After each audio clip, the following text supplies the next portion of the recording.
শ্রীমদ্ ভাগবতের পঞ্চম অধ্যায় হিরণ্যকশিপুর মহান পুত্র প্রহ্লাদ শ্রবণ করুন। দেবর্ষি নারদ বললেন, হিরণ্যকশিপু আদি অসুরেরা শুক্রাচার্যকে আনুষ্ঠানিক কার্যকলাপ সম্পাদন করার জন্য পৌরোহিত্যে বরণ করেছিল।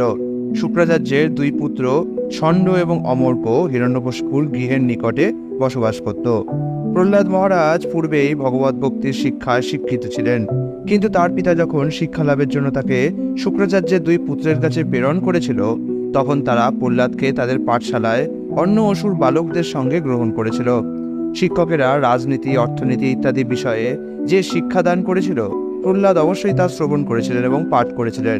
কিন্তু তিনি বুঝতে পেরেছিলেন যে রাজনীতিতে কাউকে বন্ধু এবং কাউকে শত্রু বলে বিবেচনা করা হয়, এবং তা তিনি ভালো বলে মনে করেননি। হে মহারাজ যুধিষ্ঠির, একসময় দৈত্যরাজ হিরণ্যকশিপু তার পুত্র প্রহ্লাদকে কোলে করে অত্যন্ত স্নেহ করে জিজ্ঞাসা করেছিল, হে বৎস, তোমার শিক্ষকদের কাছে তুমি যে সমস্ত বিষয় পাঠ করেছ, তার মধ্যে কোন বিষয়টি তুমি শ্রেষ্ঠ বলে মনে করো, তা আমাকে বলো।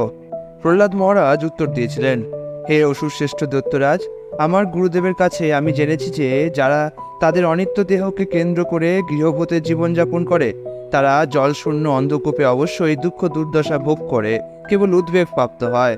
মানুষের কর্তব্য সেই পরিস্থিতি পরিত্যাগ করে বনে গমন করে কৃষ্ণ ভাবনামৃতের পন্থা অবলম্বন করে পরমেশ্বর ভগবানের শ্রী পাদপদ্মে আশ্রয় গ্রহণ করা। নারদ মুনি বললেন, প্রহ্লাদ মহারাজ যখন ভগবত ভক্তিরূপ আত্ম উপলব্ধির পন্থা সম্বন্ধে বললেন, তখন দৈত্যরাজ হিরণ্যকশিপু প্রহ্লাদের মুখে শত্রুপক্ষের প্রতি শ্রদ্ধাশীল বাক্য শ্রবণ করে হেসে বলেছিলেন, বালকের বুদ্ধি এইভাবেই শত্রুর বাণীর দ্বারা বিপর্যস্ত হয়। হিরণ্যকশিপু তার অনুচরদের আদেশ দিয়েছিলেন, হে দৈত্যগণ, তোমরা এই বালককে গুরুকুলে এমনভাবে রক্ষা করো যাতে ছদ্মবেশী বৈষ্ণবেরা আর তার বুদ্ধিকে প্রভাবিত করতে না পারে। হিরণ্যকশিপুর ভৃত্যেরা যখন প্রহ্লাদকে গুরুকুলে নিয়ে এসেছিলেন, তখন দৈত্যদের পুরোহিত ষণ্ড এবং অমর্ক তাকে প্রশংসাসূচক প্রেমময় কোমল বচনে জিজ্ঞাসা করেছিল, হে বৎস প্রহ্লাদ, তোমার মঙ্গল হোক। তুমি সত্যি কথা বলো, মিথ্যা বলো না। এই সমস্ত বালকেরা তোমার মতো নয়, কারণ তারা তোমার মতো বিপরীত বাণী বলছে না। এই শিক্ষা তুমি কিভাবে পেয়েছো? তোমার বুদ্ধি এইভাবে বিপর্যস্ত হলো কি করে? হে কুলশ্রেষ্ঠ, তোমার এই বুদ্ধির বিপর্যয় তোমার নিজের দ্বারা হয়েছে না শত্রুদের দ্বারা? আমরা তোমার গুরু এবং সেই কথা জানতে আমরা অত্যন্ত আগ্রহী। আমাদের কাছে তুমি দয়া করে সত্য কথা বলো। প্রহ্লাদ মহারাজ তখন উত্তর দিয়েছিলেন, যার দ্বারা মানুষের বুদ্ধিকে মায়া বিমোহিত করে আমার বন্ধু এবং আমার শত্রু এই ভেদভাব সৃষ্টি করায়, সেই পরমেশ্বর ভগবানকে আমি আমার সশ্রদ্ধ প্রণতি নিবেদন করি। যদিও আমি এই বিষয়ে পূর্বে পাওয়ানির সূত্রে শ্রবণ করেছি, কিন্তু এখন আমি তা বাস্তবিক উপলব্ধি করছি। ভগবান যখন কোনো জীবের প্রতি তার ভক্তির ফলে প্রসন্ন হন, তখন তিনি পণ্ডিত হন এবং শত্রু ও মিত্র ও নিজের মধ্যে কোনো ভেদ দর্শন করেন না। তখন তিনি বুদ্ধিমত্তা সহকারে মনে করেন, আমরা সকলেই ভগবানের নিত্যদাস এবং তাই আমরা পরস্পরের থেকে ভিন্ন নই। যারা সর্বদা শত্রু এবং মিত্র এর পরিপ্রেক্ষিতে চিন্তা করে, তারা তাদের অন্তরে পরমাত্মাকে উপলব্ধি করতে পারে না। তাদের কি কথা, এমনকি ব্রহ্মার মতো বৈদিক স্বাস্থ্যবেত্তা মহান ব্যক্তিও কখনো কখনো ভগবত ভক্তির সিদ্ধান্ত অনুসরণ করতে গিয়ে মোহাচ্ছন্ন হয়ে পড়েন। এই প্রকার পরিস্থিতির সৃষ্টি করেছেন যে ভগবান, তিনি নিশ্চয়ই আমাকে আপনাদের তথাকথিত শত্রুর পক্ষ অবলম্বন করার বুদ্ধি প্রদান করেছেন। হে ব্রাহ্মণগণ, লোহা যেমন চুম্বকের দ্বারা আকৃষ্ট হয়ে আপনা থেকেই চুম্বকের প্রতি ধাবিত হয়, তেমনি আমার চেতনা ভগবান বিষ্ণুর দ্বারা পরিবর্তিত হয়ে চক্রপাণির প্রতি আকৃষ্ট হয়েছে, তাই আমার আর কোনো স্বাতন্ত্র্য নেই। শ্রী নারদ মুনি বললেন, শুক্রাচার্যের দুই পুত্র ষণ্ড এবং অমর্ককে এই কথা বলে মহাত্মা প্রহ্লাদ মহারাজ নীরব হলেন। সেই তথাকথিত ব্রাহ্মণেরা তখন তার প্রতি অত্যন্ত ক্ষুব্ধ হয়েছিল। যেহেতু তারা ছিলেন হিরণ্যকশিপুর সেবক, তাই তারা অত্যন্ত দুঃখিত হয়েছিল এবং প্রহ্লাদ মহারাজকে তিরস্কার করে তারা বলেছিল, ওরে, বেত নিয়ে আয়। এই প্রহ্লাদ আমাদের অপযশের কারণ। তার দুর্বুদ্ধির ফলে সে গুরুকুলের অঙ্গারে পরিণত হয়েছে। এখন রাজনীতির 4টি নীতি 4র্থটির দ্বারা একে আমাদের শায়েস্তা করতে হবে। এই দুষ্ট প্রহ্লাদ দৈত্য বংশরূপ চন্দন বনে কণ্টক বৃক্ষরূপে জন্মগ্রহণ করেছে। চন্দন বৃক্ষ ছেদন করার জন্য কুঠারের প্রয়োজন হয় এবং কণ্টক বৃক্ষের কাঠ কুঠারের সংশ্লিষ্ট দণ্ডের জন্য অত্যন্ত উপযুক্ত।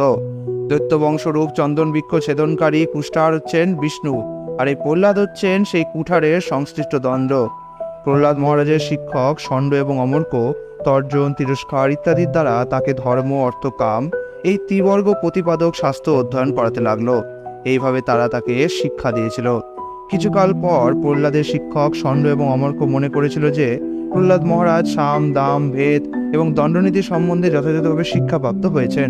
তখন তারা একদিন প্রহ্লাদের মায়ের দ্বারা তাকে স্নান করিয়ে এবং অলঙ্কার আদির দ্বারা সুন্দরভাবে সাজিয়ে তার পিতার কাছে তাকে নিয়ে গিয়েছিল।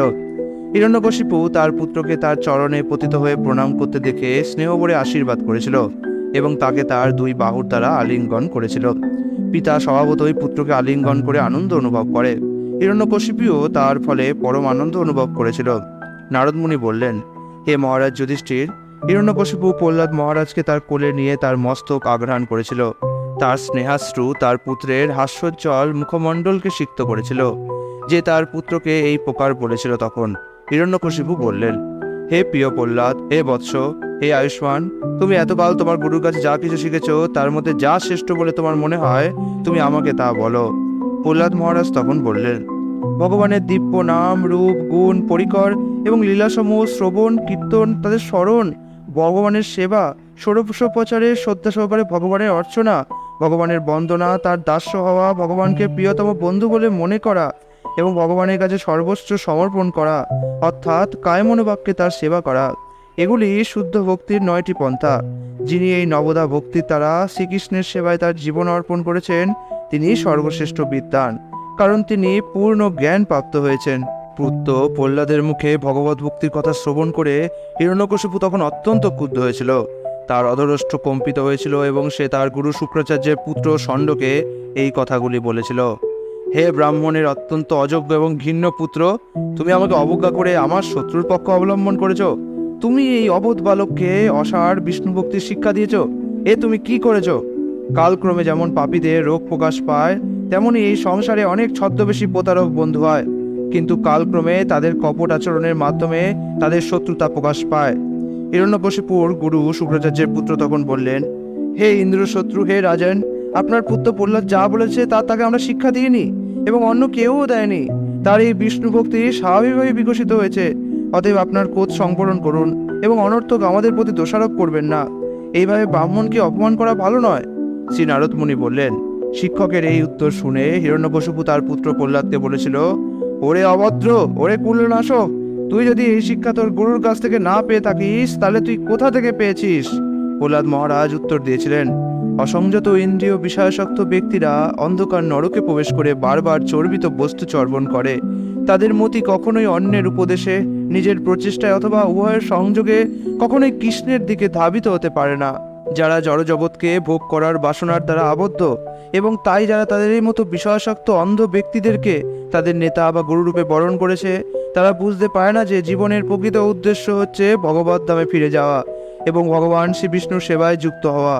অন্ধের দ্বারা পরিচালিত হয়ে অন্ধরা যেমন প্রকৃত পথে সন্ধান না জেনে অন্ধকূপে পতিত হয়, তেমনি জড় বিষয়াসক্ত ব্যক্তিরা অন্য বিষয়াসক্ত ব্যক্তিদের দ্বারা পরিচালিত হয়ে সকাম কর্মরূপ অত্যন্ত দৃঢ় রজ্জুর বন্ধনে আবদ্ধ হয় এবং সংসার চক্রে বারবার আবর্তিত হয়ে তিতাব দুঃখ ভোগ করতে থাকে।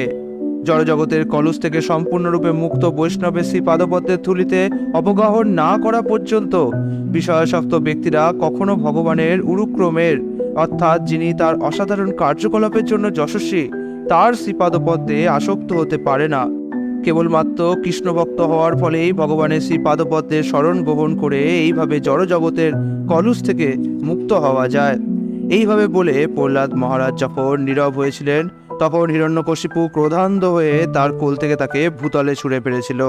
ঘৃণা এবং ক্রোধে আরক্ত লোচন হয়ে হিরণ্যকশিপু তার ভৃত্যদের বলল, হে অসুরগণ, এই বালককে এখান থেকে নিয়ে যাও।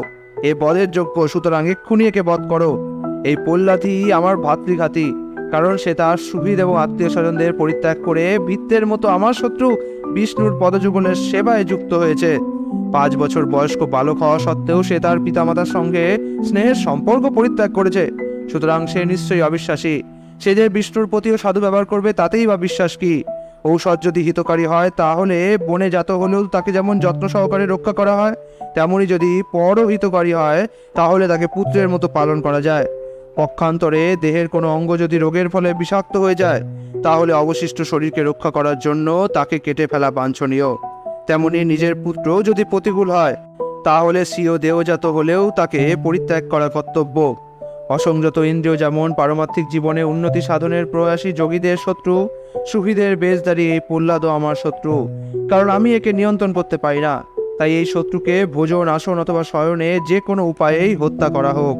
অত্যন্ত তীক্ষ্ণ ও ভয়ঙ্কর দন্ত ও বদন বিশিষ্ট এবং তাম্রবর্ণ সূক্ষ্ম ও কেশ সমন্বিত ভয়ঙ্কর রাক্ষসেরা, যারা ছিল হিরণ্যকশিপুর অনুচর, তারা একে টুকরো টুকরো করে কেটে ফেলো বলে ভয়ঙ্করভাবে শব্দ করতে করতে পরমেশ্বর ভগবানের ধ্যানে মগ্ন প্রহ্লাদ মহারাজকে ত্রিশূল দ্বারা আঘাত করতে লাগলো।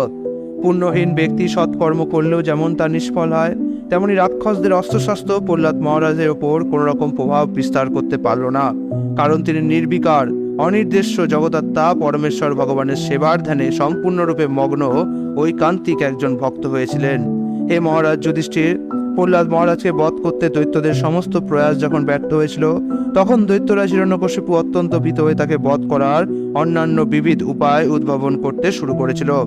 হিরণ্যকশিপু তার পুত্রকে বিশাল হস্তির পায়ের নিচে ফেলে বিশালকায় ভয়ঙ্কর সর্পদের মধ্যে নিক্ষেপ করে, ধ্বংসাত্মক জাদু প্রয়োগ করে, পর্বত সিংহ থেকে নিক্ষেপ করে, মায়া গর্তে নিরোধ করে, বিষ প্রদান করে, উপবাস করিয়ে, প্রচণ্ড হিম, বায়ু, অগ্নি এবং জলের দ্বারা অথবা বিশাল পাথরের নিচে তাকে পেষণ করেও বধ করতে পারেনি। হিরণ্যকশিপু যখন দেখলেন যে সে কোনো মতেই নিষ্পাপ প্রহ্লাদের অনিষ্ট করতে পারছে না, তখন সে অত্যন্ত চিন্তাগ্রস্ত হয়ে ভাবতে লাগলো তারপর সে কি করবে। হিরণ্যকশিপু ভাবতে লাগলো, আমি বালক প্রহ্লাদের প্রতি বহু কটুবাক্য প্রয়োগ করে তিরস্কার করেছি এবং তাকে হত্যা করার জন্য নানাভাবে চেষ্টা করেছি, কিন্তু তা সত্ত্বেও আমি তাকে বধ করতে পারিনি। নিঃসন্দেহে সেই সমস্ত বিশ্বাসঘাতকতাপূর্ণ আচরণের দ্বারা এবং ঘৃণ্য কার্যকলাপের দ্বারা প্রভাবিত না হয়ে তার নিজের তেজের দ্বারাই নিজেকে রক্ষা করেছে। যদিও সে আমার অতি নিকটে রয়েছে এবং সে নিতান্ত একটি শিশু, তবুও সে সম্পূর্ণরূপে নির্ভীক। কুকুরের ল্যাজ যেমন তার স্বাভাবিক বক্রত্ব পরিত্যাগ করে না, এও তেমনই আমার অন্যায় আচরণ এবং প্রভু বিষ্ণুকে কখনোই বিস্মিত হবে না। আমি দেখছি যে এই বালকের শক্তি অসীম, কারণ আমার কোনো দণ্ডেই এর ভয় হয়নি। মনে হয় যেন সে অমর, তাই তার প্রতি শত্রুতার ফলে আমার মৃত্যু হবে অথবা নাও হতে পারে। এইভাবে চিন্তা করে দৈত্যরাজ বিষণ্ণ এবং ক্লান্তিহীন হয়ে মুখ নিচু করে মৌনভাব অবলম্বন করেছিল। তখন শুক্রাচার্যের দুই পুত্র ষণ্ড এবং অমর্ক তাকে গোপনে এই সব কথাগুলি বলেছিল। হে প্রভু, আমরা জানি যে আপনার ভ্রুভঙ্গি মাত্র সমস্ত লোকপালেরা ভীত হয়, কারো সহায়তা ছাড়াই আপনি একলা ত্রিভুবন জয় করে ফেলেছেন। অতএব আমরা আপনার বিষণ্ণ হওয়ার অথবা দুশ্চিন্তাগ্রস্ত হওয়ার কোনো কারণ দেখতে পাচ্ছি না। প্রহ্লাদ একটি শিশু মাত্র, অতএব সে দুশ্চিন্তার কারণ হতে পারে না। বালকের ব্যবহার কোনো দোষ অথবা গুণের বিষয় হতে পারে না। আমাদের গুরু শুক্রাচার্য ফিরে আসা পর্যন্ত আপনি শিশুকে বরুণ পাশে আবদ্ধ করে রাখুন, যাতে সে ভয় পেয়ে পালিয়ে না যায়। তার বয়স বৃদ্ধির সঙ্গে সঙ্গে সে যখন আমাদের উপদেশ হৃদয়ঙ্গম করবে অথবা আমাদের গুরুদেবের সেবা করবে, তখন আপনা থেকেই তার বুদ্ধির পরিবর্তন হবে। তাই চিন্তা করার কোনো কারণ নেই। হিরণ্যকশিপু তার গুরুর দুই পুত্র ষণ্ড এবং অমর্কের পরামর্শে সম্মত হয়েছিল এবং গৃহস্থ রাজাদের ধর্ম সম্বন্ধে প্রহ্লাদ মহারাজকে উপদেশ দিতে অনুরোধ করেছিল। তারপর ষণ্ড এবং অমর্ক অত্যন্ত বিনীত এবং নম্র প্রহ্লাদ মহারাজকে নিরন্তর ধর্ম, অর্থ, কাম সম্বন্ধে বিশেষভাবে শিক্ষা দিতে লাগলেন। প্রহ্লাদ মহারাজের শিক্ষক ষণ্ড এবং অমর্ক তাকে ধর্ম, অর্থ ও কাম এই ত্রিবর্গ সম্বন্ধে শিক্ষা দিয়েছিল। প্রহ্লাদ মহারাজ যেহেতু সেই উপদেশের অতীত ছিলেন, তাই তা তার ভালো লাগেনি, কারণ সেই সমস্ত উপদেশ জন্ম, মৃত্যু, জরা, ব্যাধি ভিত্তিক সংসারের দ্বৈতভাবের ওপর ভিত্তি করে প্রতিষ্ঠিত ছিল। শিক্ষকেরা যখন তাদের গৃহস্থালীর কার্যে তাদের গৃহে চলে যেতেন, তখন সেই উপযুক্ত অবসরে প্রহ্লাদ মহারাজকে তার সমবয়স্ক ছাত্রেরা খেলা করার জন্য ডাকত।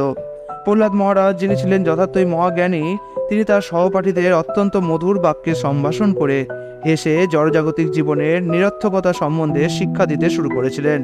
তাদের প্রতি অত্যন্ত কৃপা পরবশ হয়ে তিনি তাদের নিম্নলিখিত উপদেশগুলি দিয়েছিলেন। হে মহারাজ যুধিষ্ঠির, সমস্ত বালকেরা প্রহ্লাদ মহারাজের প্রতি অত্যন্ত অনুরক্ত এবং শ্রদ্ধাশীল ছিল।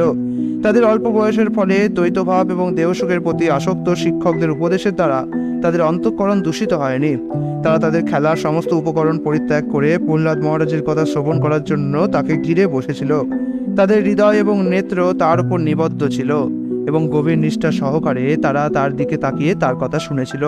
অসুরকুলে জন্মগ্রহণ করা সত্ত্বেও প্রহ্লাদ মহারাজ ছিলেন একজন মহাভাগবত এবং তিনি তাদের মঙ্গল কামনা করেছিলেন। তার ফলে তিনি তাদের জড়জাগতিক জীবনের নিরর্থকতা সম্বন্ধে উপদেশ দিতে শুরু করেছিলেন। ইতি শ্রীমদ্ভাগবতের সপ্তম স্কন্ধে হিরণ্যকশিপুর মহান পুত্র প্রহ্লাদ নামক পঞ্চম অধ্যায়ের ভক্তিবেদান্ত অনুবাদ সম্পন্ন হলো। হরে কৃষ্ণ।